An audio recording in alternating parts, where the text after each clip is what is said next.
Italy's an amazing free kicker.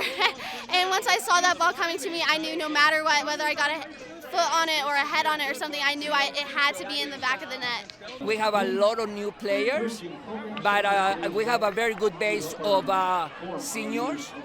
We're going to be very sad to see them go, but they can go with a trophy, so I'm sure they're very happy like me.